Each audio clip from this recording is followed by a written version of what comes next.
Hey everyone, I hope you're doing well and staying safe during this time. If you're new here, welcome to the channel. Like I said, thank you so much for checking me out. If you haven't done so, please make sure to hit that subscribe button just right below the video. Cool, thank you so much. I really do appreciate it. And if you're returning, welcome back. Thanks again for your support. I truly do appreciate having you here. Watch this. And speaking of Kevin O'Leary, the guy that's on Shark Tank on CNBC, he has actually done, I've seen him do an actual commercial on Masterworks. He's apparently uses it too.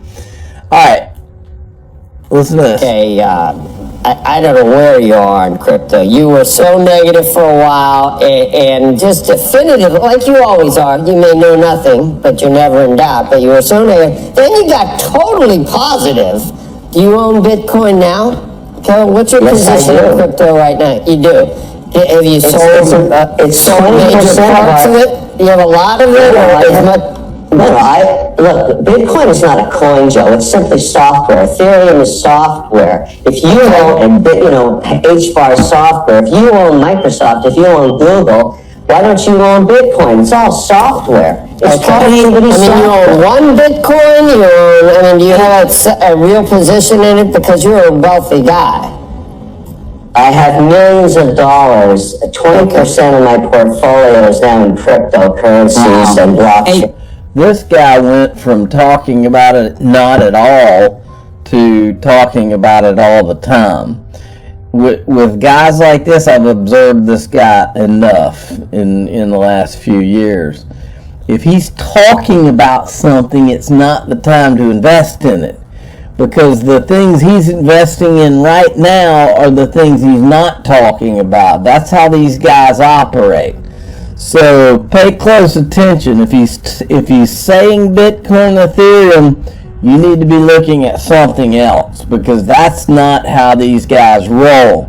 And when they're talking about Bitcoin and Ethereum, it's because they're already parked. They want to tell you about it so that you drive the price of what they have up. Okay, now John Deaton had replied to the Warren Davidson tweet, because I had covered some of this in my last video. We have to ask, why was that time wasted? He's talking about, this is where he said the opportunity was wasted with Clayton at the SEC. Why was that time wasted? Who resigns being chairman of the SEC when he could direct policy and then immediately talks about how the SEC must get it right? One explanation is that he used the office for personal gain for him and his buddies. We must investigate. And I'll say it again, Warren Davidson, Americans have lost faith in government and these agencies. The only way to restore it is for us to see people like him get investigated, just like the average Joe would be investigated. Until we see that, you guys are looking at the decline of the United States, and you're aiding it in being turned into a banana republic, and that's the fact, Jack.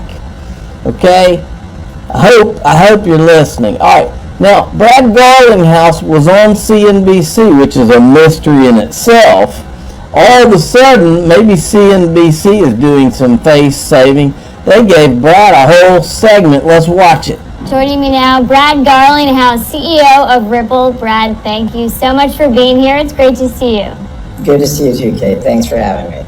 Of course, it's a big week for crypto with this executive order. What does this mean for the industry, and what's the big takeaway for you? Look, I think this has been a very positive event, and frankly, we had heard, as I'm sure you had, a lot of rumors about an upcoming executive order. I think this exceeded my expectations of what we could have even hoped for, because the first step to solving a problem is acknowledging you have one. And for me, the executive order is really calling out something we've been saying for years, that one, this is a massive industry. It's not going away. We have tens of millions of U.S. citizens participating in various ways, which is awesome. But it also is calling out that Look, we have had a fragmented and siloed approach to regulation here in the United States, and that is impacting the United States leadership in this very critical, very rapidly growing industry. So I thought it was a very positive evolution, and I'm hopeful that it'll catalyze some solutions that we haven't seen yet. And that seemed to be one of the big themes, competitiveness and the U.S. not wanting to fall behind and being on really the forefront of innovation. Do you think that played into it, the U.S. feeling like it might be falling behind? I think it's clear it had a big impact in why the executive order was written. I think what we have seen really, and you kind of see, particularly the talk about silos, you kind of see to some degree the executive branch saying, hey, this SEC, the Securities Exchange Commission, can't take singularly the lead because it has to think holistically. Every time the SEC is mentioned in the executive order, it's alongside the CFTC as well as the CFPB. And I think we have seen here in the United States, things have been withheld. They've been moving more slowly. And as to your question, outside the United States, in countries like Japan, in Singapore, in the UK, in Switzerland, even in the UAE, you're seeing entrepreneurs and investors able to pursue opportunities in crypto and blockchain without that uncertainty, because the regulatory clarity has been there. Something Ripple has been calling for from well beyond even the recent lawsuit with the SEC. So you mentioned the SEC. I got to ask you about the SEC versus Ripple case. What can you tell us about that at this point? What's the latest, and has there been any progress when it comes to that lawsuit? But it's been, almost not quite a year and a half since the SEC sued Ripple, sued myself, sued Chris Larson, and we are moving as expeditiously as we can. It has certainly been frustrating to see the SEC drag their feet. This past week, expert discovery wrapped up. The SEC had sought delays around that, and one of the ironies around this has been that Gary Gensler, the chair of the SEC, has been quoted as saying, "Justice delayed is justice denied," and then the SEC goes out and seeks delays.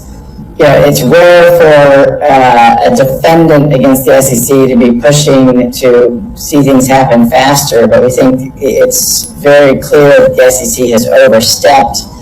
The SEC has taken what's called the Howey test, which is the test to determine if something's security, and they really stretched it beyond recognition. So I'm hopeful and optimistic we'll see some decisions around some key elements that are before the court today, maybe within weeks.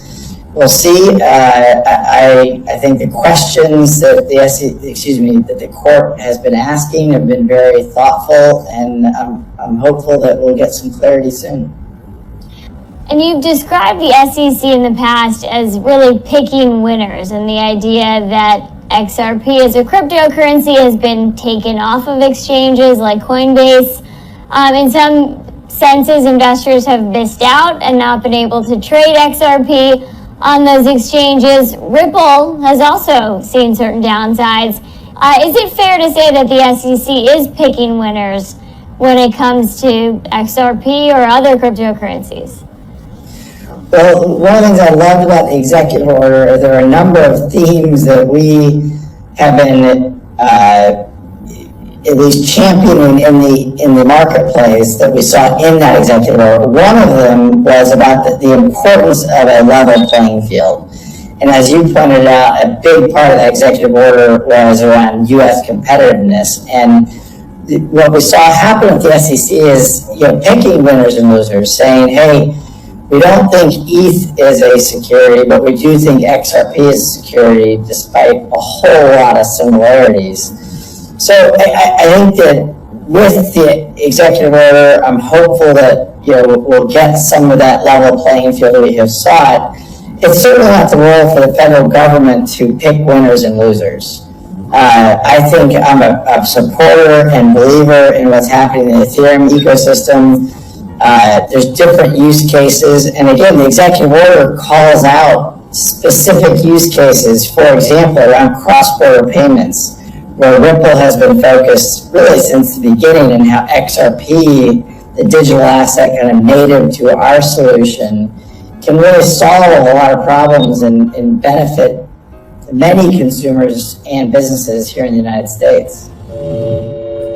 Okay, there you go. John Deaton had put this out, this article. I think we talked about this yesterday. No, maybe I didn't. This article is very timely as I'm about to interview the library. This is the other SEC lawsuit going on with the crypto company. John Deaton was going to interview Jeremy Kauffman, who I guess is the founder of Library.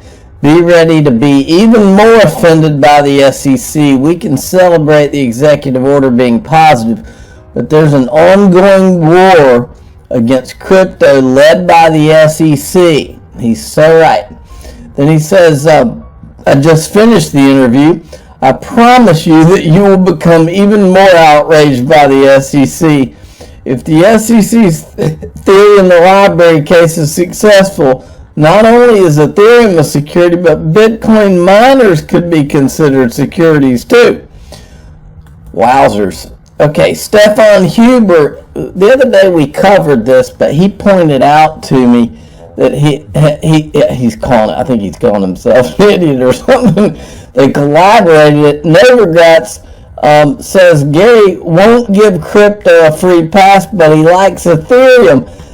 So this was that thing where Mike Novogratz is talking about how he knows he's friends with Gary, but this part we didn't catch. He's not going to give crypto a free pass, but I think he's pro-Bitcoin, pro-blockchain, pro-Ethereum. That reminds me of Mike Novogratz. What was it, 9 days before the Hinman speech? He's on Bloomberg on a TV show, and he says he'll bet, was it dimes to donuts, that Ethereum is the SEC comes out and says Ethereum was a security, but it's not now. Did Mike Novogratz know something? Did he have inside information on this whole deal? That's what we keep wondering. Then Stefan Huber puts this out. Can you slowly put one and one together? Russian Sberbank launches crypto ETF with companies like Coinbase and Galaxy Digital, which is Mike Novogratz's firm. And then Mike Novogratz now is saying Russia-Ukraine war will boost crypto adoption and dollar marginalization. And then our old friend Elizabeth Warren, during all of this Russia-Ukraine stuff, she says, I've been ringing the alarm bell on crypto, from consumer protection to environment to national security, especially since Russian elites can use digital assets to undermine sanctions. POTUS is right to spotlight crypto's risks, and we need strong rules before it's too late. So there's Elizabeth Warren trying to do what she thought she couldn't do before, now that she's got the crisis she needs. That's Rahm Emanuel's, that's the way he does things, and I'm sure she's a disciple. John Deaton then posts the Joseph Lubin, where he's talking about helping to disguise whale purchases in the Ethereum ICO, and he says, Ripple publishes XRP market reports detailing XRP sales. Library.com provides a link detailing every transfer of LBC, their token, I guess. In return, Library and Ripple get sued. Look who the SEC gave a free pass to. Yes, sir. This will continue to be the disguised elephant in the room. Now, UK. This is pretty interesting. We were hearing a week or two ago about whispers that the UK might ban Bitcoin. Now it says UK financial regulatory body instructs Bitcoin ATMs to shut down after being declared illegal. Uh-oh. Now, I could not remember if I covered this tweet. Now, this graphic right here has been going around for a long time. It's an old graphic. But why is Elon Musk on March 9th, 2022, all of a sudden tweeting this graphic out? You know, I've always said on this channel, the second that someone comes out and says I'm Satoshi Nakamoto and proves it by sending Bitcoin sending Bitcoin from what's known as the Satoshi Nakamoto wallet, Bitcoin maxis have a huge freaking problem on their plate, because that's the moment that this party's over. Because then you've gone from something decentralized to centralized with a person or an entity that is known, and that's a problem. That's a big, huge problem, and that is why I've never bought in, or at least in recent times, I just don't buy the Bitcoin thing. I don't believe Wall Street would go all in on this thing if they didn't know who created it. I don't think they could. All right, Digital Pound Foundation, a wonderful quote from James Wallace, Ripple's VP of Central Bank Engagement and Digital Pound Foundation steering committee member. Move money like information. Why would the Digital Pound Foundation be tweeting something like that? And then we've got a lot going on with this whole Russia-Ukraine thing. Janet Yellen says Americans will likely see another year of very uncomfortable high inflation. Janet told us last year that she was confident inflation would ease this year. Yeah, these people are never right, and they're probably intentionally never right. This is a good tweet right here. The Fed will never warn you of a coming recession. They'll happy talk everything until the bitter end. In 2007, they told you subprime was contained and not a threat to the economy. In 2021, they told you inflation was transitory and everything was awesome. Ministry of Misinformation. And then there's this. Remember Alan Greenspan, who used to run the Fed? Well, you know what's interesting is gold is still significant. I ask myself if it's a relic of something, a long history. Why is there $1 trillion held in gold by the world's central banks, plus the IMF and all the other financial institutions? If it's worthless and meaningless, why is everybody still holding it? Let me fill you in, folks, and I'm going to whisper this for emphasis. You don't have to believe me, and I may never be able to prove it, but I don't care. I've been in this space since 2013. Let me whisper it for effect here. I'm your guy. I will keep you posted. I'm your advocate. I'll be back on a daily basis, usually multiple times per day, with these videos to keep you updated with everything going on. So I hope you enjoyed the video. If you haven't done so, make sure to hit that subscribe button. Feel free to share any of my videos with your friends, family, social media, or anybody who may care to listen. Thanks so much for your continued support. I'm always here for you. I want to help you through this time. So thank you so much for continuing to choose me. Enjoy your day, stay safe, and I'll catch you again probably in a couple hours. Thanks, everybody. See you later.